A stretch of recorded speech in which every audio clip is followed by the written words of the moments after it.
Olá, amigos das redes sociais do Diário do Sudoeste. Hoje conversamos com o William Machado, pré-candidato do Cidadania para as eleições 2020 Pato Branco. William, como que foi esse entendimento para o seu nome mais uma vez estar disponível para a população para esse pleito eleitoral, mesmo sendo esse o momento ainda de pré-candidato? Olha, na realidade, lá atrás, quando nós resolvemos sair do MDB, junto com outro grupo que migrou para outro partido, já eu fui convidado por 8 partidos políticos, quando o pessoal ficou sabendo da transferência, para que eu fizesse parte, né? Então, na realidade, teve um contato mais próximo com o Cidadania, com seus representantes a nível estadual, e na realidade a gente veio para somar no partido, para ajudar a reorganizar o partido, dar um crescimento maior para o partido. E dessa discussão, então, preliminarmente, o pessoal solicitou, então, a minha disposição, né, para se colocar novamente como pré-candidato relativamente a essa situação. Ocorreram algumas reuniões preliminares com alguns integrantes do partido e aí nós estamos desenvolvendo um projeto de fortalecimento do partido, né? E esse fortalecimento passa, então, por essa discussão com relação às candidaturas majoritárias, porque tem um novo componente nessa eleição, além dos outros componentes externos, que é a questão que, para a eleição proporcional, não existe mais coligação. Uhum. Então, é uma conversa que nós estamos trabalhando, organizando, amadurecendo lá na frente, né? Para que a gente tome, então, a decisão final no momento adequado. Certo. E o que a gente pode falar de ser diferente, então, já que a gente falou de vários componentes, né? É o diferencial dessa eleição e o que diferencia hoje o pré-candidato William do candidato das eleições passadas? Olha, na realidade, existe uma insegurança com relação a esse processo eleitoral, que, sob o meu ponto de vista, acertadamente, está se viabilizando uma data um pouco mais longa da atual, em função da situação que nós estamos passando. Então, isso, primeiramente, é salutar. Segundo, é uma eleição totalmente diferente sobre todos os aspectos. Eu ouso dizer que é o primeiro laboratório de uma nova situação que mostra a disposição da resposta do eleitor, que mostra o avanço da tecnologia com relação aos processos eleitorais e que mostra, inclusive, a inserção de novos instrumentos e elementos que podem auxiliar ou podem prejudicar um candidato de acordo com a utilização desses meios digitais e eletrônicos com relação a isso. Então, é uma eleição totalmente sem previsão. Todas as outras eleições passadas com uma dinâmica diferente, você mais ou menos tinha uma certa colocação da situação e o como se desenvolveria essa eleição ao longo do processo. Essa não. Mas, então, ela é uma novidade. E a novidade, então, ela vai ser testada. Como, se você observar bem, sempre na história eleitoral do Brasil, as experiências se dão nas eleições municipais, essa é mais uma. Bom, o que diferencia o candidato? Na realidade, para você ter a pretensão ou para você visualizar uma ideia de você colocar suas ideias para discussão na sociedade, você tem que ter um conceito de gestão, você tem que ter um conceito de planejamento urbano e você tem que ter um conceito de entendimento do que é melhor para a cidade.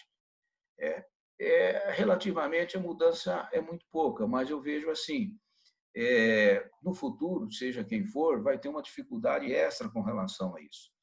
Se observarmos bem a evolução da economia, nós estamos há 6 anos numa economia cada vez mais parada, patinada, descendo em todos os setores. Isso mostra uma inabilidade política ao longo desses 6 anos na condução do país a nível macro, a nível federal.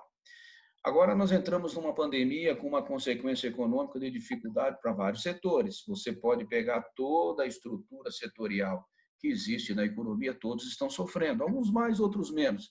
Mais uma vez, cai em quem? Cai naqueles profissionais, principalmente os liberais, que dependem de demanda de serviços, e cai um pouco no processo industrial e no comércio em função dessa restrição.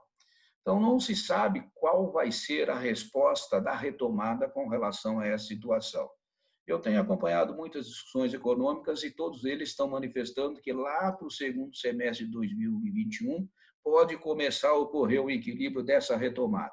E aí a gente analisa a situação macro, a micro, na questão municipal. Os três impostos que mais incidem para nós, que são o IPVA, o ISS e o IPTU, como vão chegar essas pessoas no momento de quitar esses impostos? Como vai ser a retomada desse comércio nosso, que é um comércio que já vem sofrendo com a questão digital pelas compras online, que está aumentando consideravelmente com relação a essa situação, e a uma redução presencial dessa compra no comércio. Então, esses são fatores que podem ver. Mas a cabeça é voltada para quê? A cabeça é voltada a uma modificação um pouco mais sutil com relação às ideias passadas, é que, primeiro, nós precisamos fazer uma reforma administrativa já utilizando esses conceitos modernos da tecnologia. Isso leva o quê? Isso leva a uma restrição da presença de pessoas no prédio público, uma conversa mais online, como é o sistema de licenciamento ambiental hoje pelo IAP e outros órgãos, e isso leva também a uma questão de maior velocidade e qualidade na resposta desses processos, procedimentos ou dessas devolutivas à sociedade. Então, vai ter que se pensar muito bem e é um momento ideal para se fazer essa reforma. Qualificação da estrutura pública, na maioria, todos concursados, na maioria da possibilidade do concurso, e um aumento muito grande na instrumentalização com relação a essa situação. Esses eixos macros, esse eixo da gestão administrativa, leva a pensar o seguinte, mas então vai ocorrer uma redução do espaço público? Perfeitamente. Então, a ideia de você construir grandes espaços públicos por gerenciamento administrativo, ela já passa a ser uma questão questionada sob o ponto de vista do investimento público, se é que nós estamos analisando sob a perspectiva de restrição desses recursos públicos no futuro. O segundo eixo, que vai passar, eixo da gestão pública otimizada, você trabalha com os 4 eixos principais que são do município: educação, saúde, infraestrutura e geração de empregos. Eu observo que se nós não voltarmos a trabalhar a questão das ofertas diárias para aumentar a oferta da implantação de indústrias ou para a gente trabalhar a modalidade das indústrias existentes do ponto de vista do crescimento, nós não vamos gerar um crescimento de geração de renda sob o ponto de vista do aumento do salário base do nosso município, da nossa região. Por quê? O salário base da nossa região é o que movimenta o comércio micro relativamente a essa situação. Eu acredito que nós devemos ter mais ou menos os compromissos futuros aí da ordem de 30 milhões a serem quitados ao longo do tempo, relativamente aos investimentos que foram feitos. Então, a ideia é essa mesma. A ideia é uma ideia de oferta de mais possibilidades de implantação de sistemas de transformação no nosso município, trabalhando muito sobre viés, principalmente na questão da transformação da área alimentícia ou das outras áreas, as pequenas propriedades, com um forte acompanhamento no modelo de gestão das universidades e, inclusive, no controle de qualidade de produtos traduzido pelas universidades, num link otimizado, praticamente a custo zero para esse sistema de produção. Ou seja, criar um mercado municipal, um mercado regional dos produtos existentes na base regional. Porque uma das tendências em função da pandemia é que o mercado globalizado de oferecimento de produtos passa a ter uma restrição com a valorização do mercado mais regional. Veja bem, lá em Curitiba, eu estava em Curitiba, e observei o quê? Lá no condomínio onde a gente reside, a entrega de produtos casa a casa dos produtores diretamente ao consumidor. Na minha visão, esse avanço da transformação da oferta na geração de renda necessariamente passa pela implantação do mercado municipal. Se você observar bem, por exemplo, o Brasil visto de cima, o mundo visto de cima, são 3 coisas que eles mostram claramente: a igreja, as praças e o mercado municipal. Porque o mercado municipal é uma oportunidade daquele que está iniciando um processo de transformação na microescala de ter uma inserção na oferta do teu produto a um custo zero. Segundo ponto, o terceiro ponto, educação. A educação, ela passa necessariamente por um processo de diagnóstico das condições atuais em que se encontram os nossos prédios públicos. Precisa de reforma? Qual é o modelo de gerenciamento?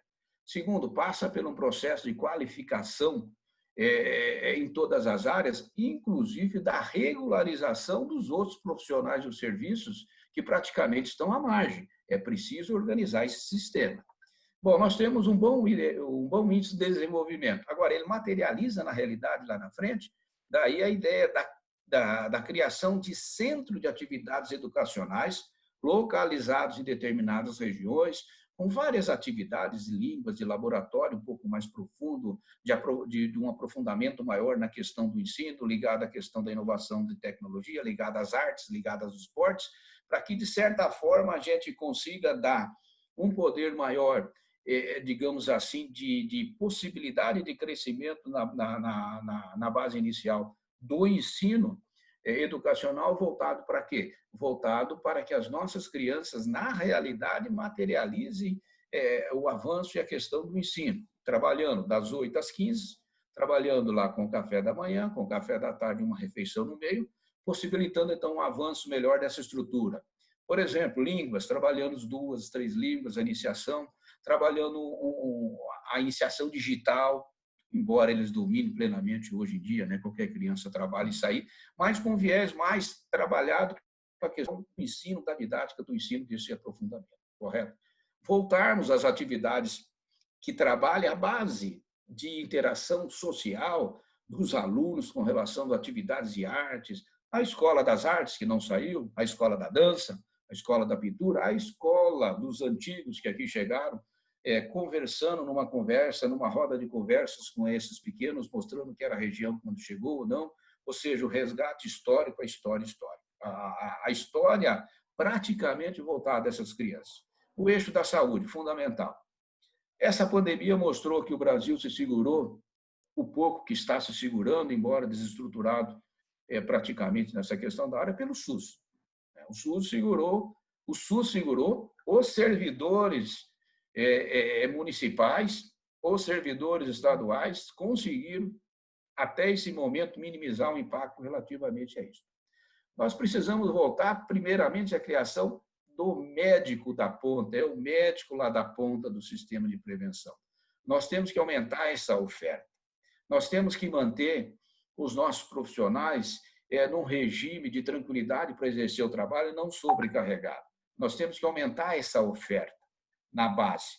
E nós temos que buscar um modelo de entendimento desses custos ao longo do tempo, deve estar girando hoje em torno de 33, 27, 30 de investimento no município, voltado basicamente à otimização do setor privado que existe em relação ao nosso município, para que a gente possa dar uma certa tranquilidade nesse atendimento. Vou dar uma ideia básica, vários municípios estão fazendo isso, é uma proposta do Grupo Antiga. Por exemplo, quem toma medicação continuada ao longo do tempo, não pode mais a gente ficar nesse sistema de tirar essa pessoa para ir lá todo mês. Nós temos que criar um mecanismo de fornecimento disso para que ele tenha o seu estoque relativo com um determinado tempo. Muita gente fala, não, mas vai ter desvio, mas olha, a sociedade é isso, aonde tiver o desvio, apura essa conduta. Então, eu acho que a educação, acho que a saúde, ela tem que ter esse ponto de vista um pouco mais estruturado com relação a essa situação. Tá? Marco, mas passa por um diagnóstico. A gente precisa entender a dinâmica dos últimos 10 anos nesse setor para se criar um modelo um pouco mais, digamos assim, dotado de robustez na velocidade do atendimento do sofrimento da nossa população, quando necessário com relação a essa situação. Vamos pegar a infraestrutura. Infraestrutura, avançamos um pouco bem no nosso município, na realidade, tem que se reconhecer isso, mas tem problemas cruciais que não se resolvem. Primeiro, enchentes. A velha baixada. Certo? O sistema de piscinões vai resolver? É um paliativo.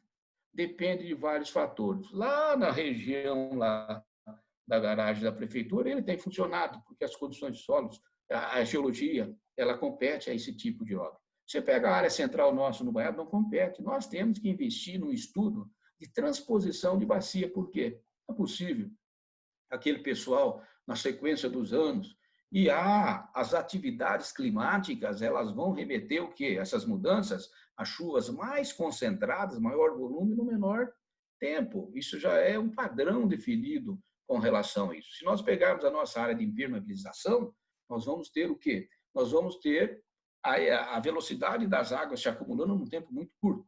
Então, um estudo de transposição de bacias para resolver os problemas de enchentes na nossa área central é fundamental. Quanto vai custar? Eu não sei. Tem que estudar, certo? Tem que pensar um pouquinho no prejuízo que as pessoas vêm tendo ao longo do tempo. Tal dia, tal época, tal época. É uma questão. Outra questão que eu defendo e defendo muito é o contorno leste. O contorno leste porque ele pode possibilitar uma área maior de ampliação do nosso perímetro urbano com estrutura já existente, gasta-se pouco em estrutura, e que você pode locar naquela região um consórcio, um parque industrial de indústrias leves, de baixo impacto ambiental e próximo da cidade, aí tem investimento muito dos instrumentos públicos relativamente a isso. Né? Passa por um bom programa de manutenção da estrada que está aí atrelado à questão da produção agropecuária. Nós temos produção agropecuária totalmente tecnificada, que a única coisa que eles querem é condições de tráfego em boas condições. Nós temos os pequenos que nós temos que investir, sim, na formação, na qualificação do produto, criar um mercado de reservação para ele. Mas nós temos também a continuidade de um bom monitoramento e aquilo que eu sempre digo, organizar os bairros para organizar a cidade. O investimento ao longo do tempo nessa questão de manutenção da infraestrutura, produto de qualidade com obras de qualidade com relação a isso. No município, obras novas já está dando enchente, infiltração, trincagem, patologias de construção. Isso não pode ocorrer com relação à engenharia. E passamos para então, todos esses 4 eixos. E a segurança, como é de obrigação do Estado, o que nós temos que fazer? Nós temos que pegar na segurança e apoiar naquilo que for. Lá atrás eu discuti a Guarda Municipal, não sei se você tem lembrança do período eleitoral. Ela tem que ser revista sob esse ponto de vista, dentro desse contexto. Nós vamos com um sistema de monitoração. Nós vamos, porque hoje nós temos um avanço muito grande com os instrumentos da tecnologia para essa questão. E esse investimento da tecnologia, a tecnologia em si, como fala, o que é inovação tecnológica? Inovação tecnológica, sobre o meu ponto de vista, para a gestão pública, é você utilizar esses instrumentos, melhorar a qualificação do atendimento da população. Então, vamos pegar a internet na cidade boa, na área rural, sofrível, nós temos que resolver isso. Essa comunicação, por exemplo, muito hoje está aumentando a violência no campo, né? Nas residências do campo, pelo isolamento, pela dificuldade do acesso para atender ocorrência, enfim, nós precisamos acelerar todo esse processo de segurança com relação ao município. Basicamente, assim, superficialmente, são as linhas principais que a gente tem que ter trazado. A gente tem que ter uma evolução inicial para começar a discussão do processo junto ao grupo para formar o nosso plano de governo. Esportes. Esportes, na realidade, tem muita discussão na cidade, o pessoal me questiona muito, mas vamos fazer uma grande arena, vamos fazer... Olha, lá atrás eu discuti essa viabilidade, nós temos que ampliar as ofertas, não só para a questão dos esportes, mas também com a questão também da apresentações de teatros, para apresentação de shows musicais do nosso município, e nós não temos uma área compatível com isso para fazer com que o show seja a baixo custo para que todos possam participar.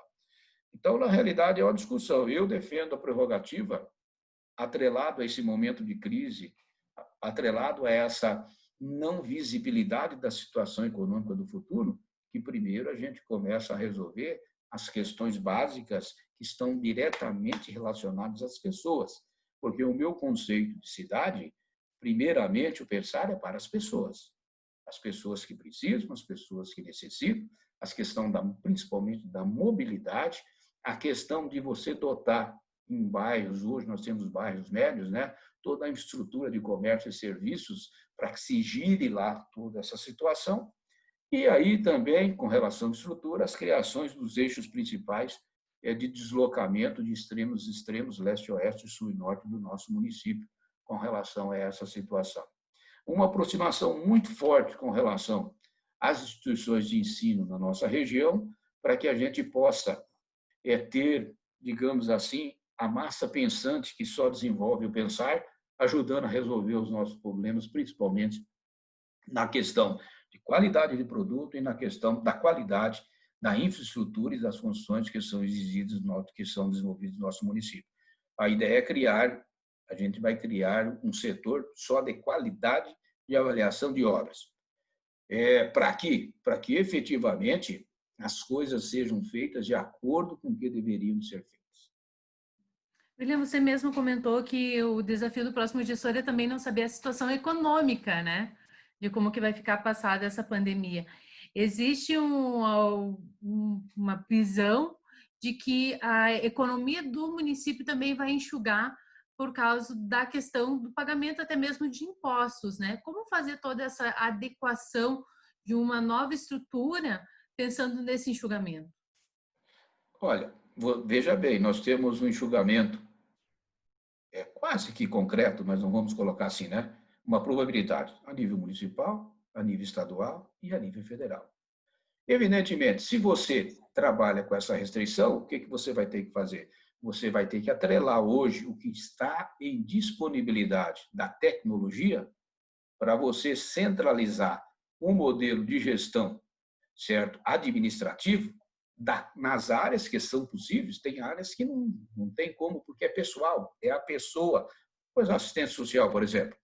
Então, existe tranquilamente uma questão de você trabalhar com uma margem de redução de custos administrativos com relação a essa situação para fazer essa travessia. Eu digo para você o seguinte: não só esse município, certo? Ninguém vai ter condições de fazer nada, certo? Grande vulto, a menos que já esteja com recurso garantido nesse momento, certo? Nos próximos 2 anos, 21, 21, 22. Olha, dificilmente. São modelos em que você vai ter que. É a grande oportunidade para se efetivamente falar o que todo mundo cobra e ninguém faz. O que é? Montar uma estrutura pública que atenda com velocidade as pessoas, certo? Trabalhando com qualificação, com profissionais qualificados. É isso aí. É o único caminho. Então, não adianta falar, eu vou fazer isso. Sim. De que jeito? Com que visão? Com que recurso? Efetivamente desta forma. Então, é muito difícil você afirmar isso aí, sabe? No começo da nossa conversa, você falou que quando você deixou o MDB, você teve um entendimento de um grupo de 8 partidos. Hoje, como está essa conversa e com quem o Cidadania conversa para compor um grupo para as eleições? Olha, na realidade, você tem essa conversa com esse grupo, mas esse grupo, todos eles na esperança que fosse para o seu partido, né? Uhum. Efetivamente. Então, é uma questão difícil. Olha, eu digo para você, sinceramente, né? Temos vários pré-candidatos, mas não há nenhuma certeza entre todos, né? De quem efetivamente vão ser os candidatos, correto? Pode mudar muita coisa. A cidadania, primeiro que é um partido que é pequeno, ele está se preocupando em estruturar a campanha para proporcional e, efetivamente, a campanha para majoritária. Nós estamos preparados, se for o caso, lá na frente, de definir pela candidatura até de uma chapa pura, certo? Uhum. Já ocorreu a conversa com um grupo dito grupo de oposição, que vieram outros elementos que estão trabalhando aí com uma ideia de desenvolvimento de um programa comum relativamente a essa situação. Teve várias reuniões, eu fui em uma reunião só. Na outra reunião, eu não tive possibilidade de ir. Mas, para mim, claramente, o ajustamento partidário que vai se dar, ele não vai fugir muito das últimas. A única novidade que existe no processo político e que ainda não é uma certeza absoluta é o rompimento do grupo que está no poder nos 8 anos, com 2 candidaturas, certo? O que eu digo, sinceramente, não acredito. Eu acredito que um pouquinho na frente vai ter uma convergência e pode aí aparecer até o candidato de consenso desse grupo que seja uma outra pessoa, não sei. Estou fazendo a minha análise política conforme você me solicitou, perfeito? Existe também o campo dito da oposição, que provavelmente vai marchar uma candidatura única e isolada, que é o PT, correto? E existe outro campo da oposição, que a oposição somos nós, né? Não adianta vir aí gente que está há 8 anos ligado ao governo se posicionar hoje, ó, eu sou oposição ao governo, que é isso, né? A oposição ela não se constrói da noite para o dia, ela é um processo contínuo de evolução de um grupo político. Então, nós estamos conversando, certo? A conversa é aberta com todo mundo, né? Não tem restrição com relação a ninguém, mas eu acho que vai ter um caminho muito longo ainda para a sedimentação até dos próprios pré-candidatos com relação a isso. Eu sou favorável e acho muito bonito isso. Todo partido tem que ter um pré-candidato. Sempre defendi essa tese. Por quê? Porque é necessário ter essa visão enquanto partido, relativamente a isso. Mas nós hoje estamos iniciando o processo político, finalizando, sintetizando, dentro da nossa agremiação partidária. Joia. Também foi comentado, se comentou rapidinho, sobre a questão da incerteza das eleições. Uma certeza que se tem é que as eleições acontecem em 2020 e existem duas correntes, uma corrente que quer as eleições em outubro, né? Mas, digamos ainda, é bom que se faça uma ressalva, mais a nível de Brasília do que a nível municipal. É uma corrente que defende as eleições em outubro e uma corrente que defende mais adiante, né? Você comentou que é importante que esse processo seja até um pouquinho mais adiantado. O que mais a cidadania compreende desse processo eleitoral de 2020? Olha, inicialmente, temporalmente falando, as condições de você fazer uma boa evolução de uma campanha, ela tem que ser mais à frente. Eles advogam a tese que não dá para ser em 2021, porque teria que entrar numa mudança muito radical, que seria a prorrogação do mandato. Eles não querem isso. Nós, do Cidadania, entendemos que é preciso mudar a data da eleição para mais próximo ao final do ano, Uhum. certo? Que seja executado esse ano, relativamente a isso. Volto a falar, o entendimento do processo eleitoral, ele vai se complicar um pouco mais. Observe bem, a nível nacional, praticamente, houve uma ação muito forte do Supremo em cima desse sistema digital de fake news, ou de organização partidária, em que você mostra, ilude o eleitor num volume muito grande de aceitação, e você cria uma máxima na sociedade que ela é induzida a isso por hoje, vamos ser sinceros. Houve um questionamento aí do partido político, falei assim, mas qual o tempo de televisão que nós vamos ter? Eu respondi para ele, primeiro me diga quantas pessoas vão assistir um programa eleitoral na televisão, correto? O programa eleitoral da televisão já morreu sob o meu ponto de vista. Hoje é o quê? Hoje é redes digitais, é celular, etc, etc. Então, nós estamos preparando para uma campanha nova, com alto grau de incerteza, com relação ao seu resultado, ao seu produto, mas que ela traz uma parte muito boa, que é a coragem de você entender o momento e avançar com relação a isso. Temos uma dificuldade, polarização. O Brasil continua ainda estritamente dividido sob o ponto de vista de entendimento, ou seja, não se analisa as políticas públicas, se analisa as paixões por pessoas. Isso é muito difícil, né? De você ter uma consolidação de políticas públicas, né? Nós estamos finalizando quase 1 ano e meio de mandato. Qual é a política pública do governo federal para alguma área? A gente não encontra. Se desse ao nosso Estado, que eu faço parte, né? Até hoje nós não temos uma visão. Qual é o rumo que nós vamos para o Estado? Certo? Então, eu vejo, o Cidadania vê essa situação. Para o partido, a agremiação Cidadania, é extremamente importante, certo? Que o Cidadania participe das eleições majoritárias do município de Pato Branco, e para que ele, porque é um foco de desenvolvimento dentro da visão futura do partido para o desenvolvimento regional no sudoeste do estado do Paraná. Já. William, eu quero agradecer essa conversa. E assim como a gente vem debater, destacando com todos os pré-candidatos, que o processo eleitoral 2020 em Pato Branco seja justo e democrático. Eu espero, né? Sempre espero. Eu agradeço a oportunidade, certo, que me é dada aí pelo veículo de comunicação, certo? Eu agradeço e desejo boa sorte a todos os pré-candidatos, né, relativamente a isso. Isso não é a guerra, isso é o exercício da democracia, né? E friso muito bem, o Brasil só vai se resolver pela democracia, não existe outro caminho. É uma sociedade nova, é uma sociedade ainda imatura. Eu vejo muitas discussões, acompanho todas as discussões de vários canais fechados e abertos, muita ilusão de querer comparar o nível da nossa sociedade com a sociedade europeia. Não existe comparação, isso é um erro fatal, né? A América Latina é pobre, a América Latina ainda vai depender de algumas dezenas de anos do Estado para ter sua estrutura. E só uma coisa vai transformar esse país, que é a educação. Não tem outra ilusão. Muito obrigada.